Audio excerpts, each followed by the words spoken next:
그때는 맞고 지금은 틀리다. 일본, 중국 등도 원전 개발 및 재가동을 추진 중에 있습니다.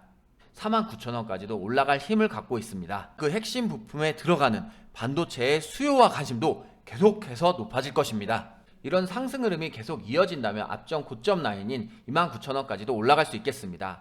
윈도우 드레싱과 쇼 커버링으로 추정할 수 있습니다. 지금 바로 구독과 좋아요 눌러두시고 주식으로 성공하는 날을 앞당기기 바랍니다. 안녕하세요. 반갑습니다. 주식성공TV의 김석사입니다. 금요일 갭으로 상승했습니다. 모처럼 눈에 띄는 상승이며 이 거래일 연속 상승한 모습입니다. 그런데 사실 오늘 상승장의 정확한 이슈는 찾기 어렵습니다. 그래서 아직 저점을 딛고 반등하고 있다고 판단하기에는 섣부릅니다. 흐름이 정해지지 않았다고 생각하는 근거를 같이 보겠습니다. 종목별 투자자를 보면 금요일 시장은 외국인과 기관이 모두 매수를 많이 했습니다.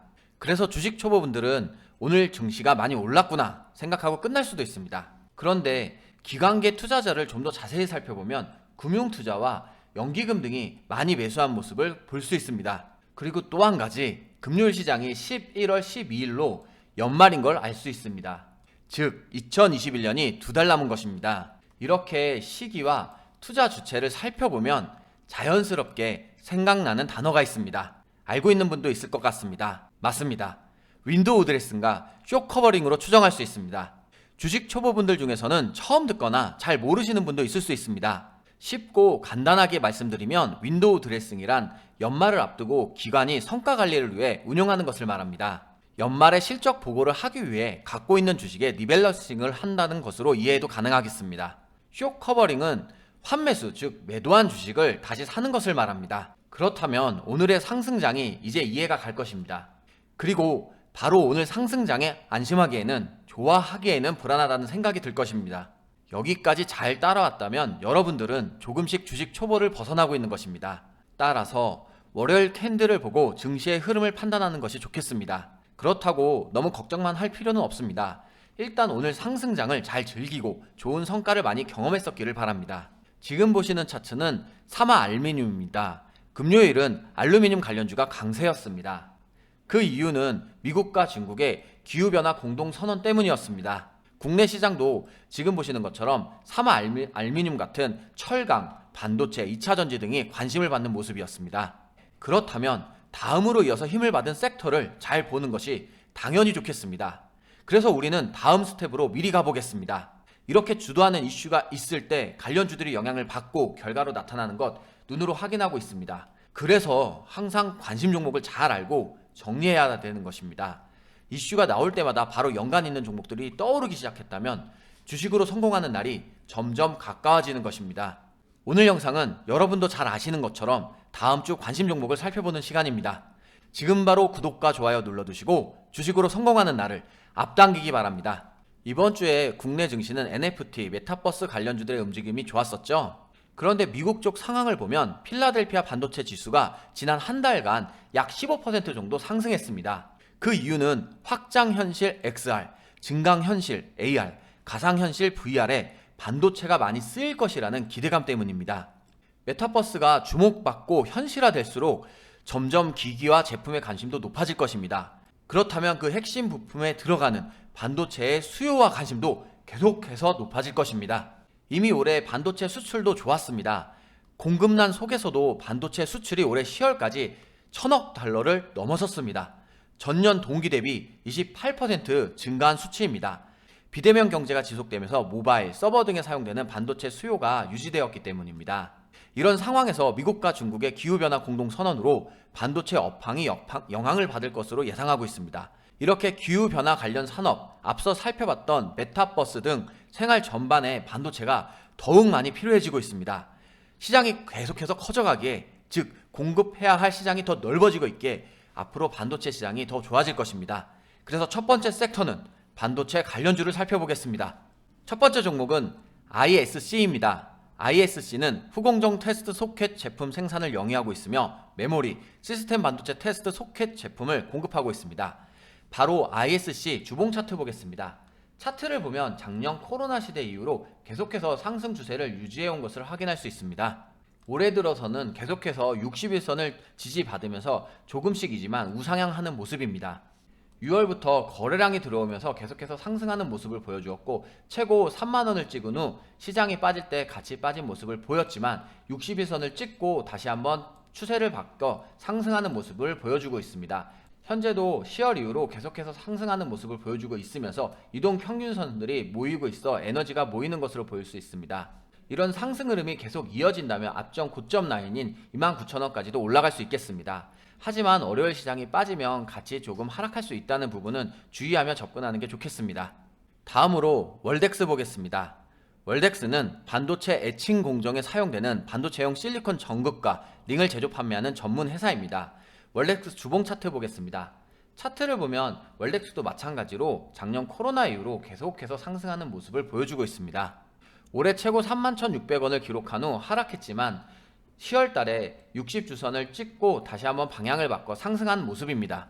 이번 주 캔들이 5주선을 밑꼬리로 딛고 있는 모습도 보기 좋습니다. 지금의 상승 추세가 이어진다면 전고점 부근이었던 28,000원까지도 상승할 수 있을 것으로 보이고 현재 매물대가 소화되고 있는 것으로 보입니다.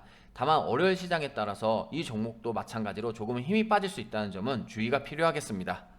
이번 종목은 칩스앤미디어입니다. 칩스앤미디어는 시스템 반도체 설계 개발 및 판매를 영위하고 있습니다. 스마트폰이나 디지털 TV 등에 들어가는 반도체 칩을 설계 개발 및 제조하여 납품하고 있습니다. 차트를 보면 8월달 시장이 빠질 때 같이 많이 빠졌습니다. 그런데 빠지고 거래량이 들어오며 상승 추세를 만들어 주었습니다. 현재는 5일선을 따라서 상승 중입니다. 거래량 없이 상승을 하다 거래량이 들어오며 크게 상승했고 따라서 이 전고점 라인을 돌파하게 된다면 더 추가적인 상승을 기대해 볼 수 있습니다. 하지만 만약 여기서 고점을 맞고 떨어진다면 15,000원 부근까지 내려갈 수 있다는 점은 주의가 필요하겠습니다. 다음 종목은 인텍플러스입니다. 전기자동차 2차 전지 검사 장비도 제조하며 2차 전지 관련주로도 언급되고 있습니다. 인텍플러스 일봉 차트 바로 보겠습니다. 8월 달에 시장이 빠질 때 이 종목도 같이 빠진 모습인데 V자 반등이 선명하게 드러난 모습입니다. 금요일 시장에서 캔들이 5일선을 몸통으로 돌파했고 10일선을 몸통으로 딛고 있습니다. 다만 전고점 부근인 25,000원 라인에 몸통으로 닿았고 현재 매물대가 단기 저항 라인으로 작용할 수 있습니다. 24,000원 부근까지도 내려갈 수 있다는 점은 주의가 필요하겠습니다. 금요일 날씨가 상당히 쌀쌀했습니다. 일부 지역은 벌써 영하권으로도 떨어졌다고 합니다. 현재도 에너지 대란이란 말이 나오는데 앞으로 이렇게 날씨가 추워지면 더 걱정됩니다. 그런데 이 문제는 우리나라만의 문제는 아닙니다. 글로벌 에너지 대란 문제 속에 원자력 발전 확대론이 고개를 들고 있습니다. 최근 탈탄소 정책에 대한 목소리가 커지면서 태양광, 풍력 등 재생에너지 발전이 각광받았습니다. 하지만 아직까지 에너지 공급 불안정과 기술력 부족으로 원전이 유일한 대안이라는 현실론이 커지고 있습니다. 그래서 미국은 신규 원전을 2기 건설 중이고 영국, 프랑스, 일본, 중국 등도 원전 개발 및 재가동을 추진 중에 있습니다. 그때는 맞고 지금은 틀리다. 특히 프랑스가 이 같은 상황에 마주하고 있습니다. 5년 만에 친원전의 대표주자로 모습을 탈바꿈한 것입니다. 지난 9일엔 대국민 TV 중계로 에너지 자립과 2050년 탄소 중립 달성을 위해서 신규 원자로 건설을 재개하겠다고 발표했습니다. 바로 원전 관련주 종목 보겠습니다. 첫 번째 종목은 우진입니다. 우진은 원자력 발전소 및 산업력 발전소의 계층용 제조 전문 기업입니다. 차트를 보면 6월부터 V자 반등이 2번 나타났습니다. 제1야당 대선 후보자의 원전 이슈가 나올 때마다 급등했습니다. 이렇게 패턴적으로 V자 반등이 나타나는데 현재 V자 반등의 전고점 부근에 다다랐습니다. 이번 주 시장이 빠지면서 같이 빠졌지만 금요일 상승했습니다. 금요일 11선을 몸통으로 딛고 있고 다시 한번 상승할 수 있는데 거래량이 자꾸 부족해지는 모습은 주의가 필요하겠습니다. 또한 전 고점 부근까지 다다르면 맞고 떨어질 수도 있겠습니다. 다음 종목은 한전 KPS입니다. 한전 KPS는 원자력, 화력 등의 전력 설비 정비와 관련된 기술 개발 및 신재생에너지 사업을 수행하고 있습니다. 바로 일봉 차트 보겠습니다. 8월 최저점을 찍은 이후로 우상향하고 있습니다. 이번 달 거래량이 들어오면 최고 46,600원을 기록했습니다. 거래량 없이 금요일 시장에서 몸통으로 단기 이평선을 모두 돌파했는데 만약 가장 강력한 저항 라인으로 작용했던 45,000원 부근을 돌파할 수 있다면 그 전의 고점이었던 49,000원까지도 올라갈 힘을 갖고 있습니다. 하지만 이 부근에서 맞고 떨어질 수 있다는 점은 주의가 필요하겠습니다.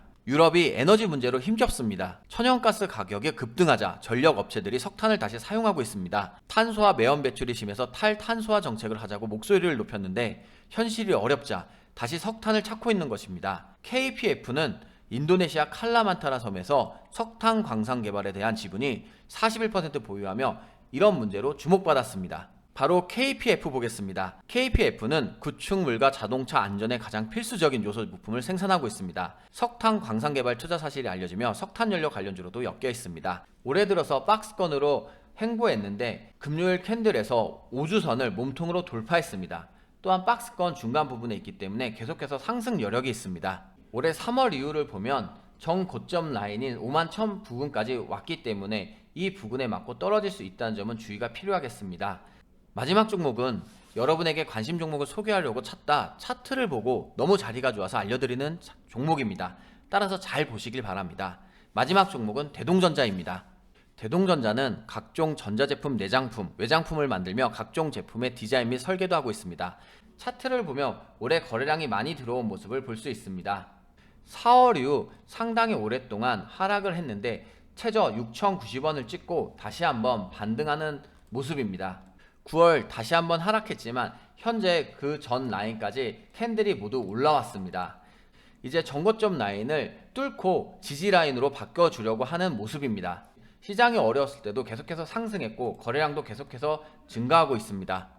전고점 라인을 몸통으로 뚫고 지지 라인으로 바꿨기 때문에 매물대가 단기 저항 라인으로 작용할 수 있고 9,100원까지도 상승할 수 있겠습니다.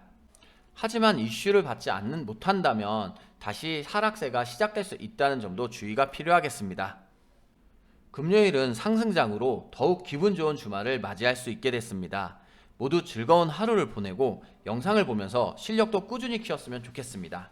다음 주 월요일도 이 상승세가 이어져서 여러분께서 기분 좋은 성과, 기분 좋은 하루를 보낼 수 있기를 기원합니다. 오늘도 수고 많았습니다. 고맙습니다.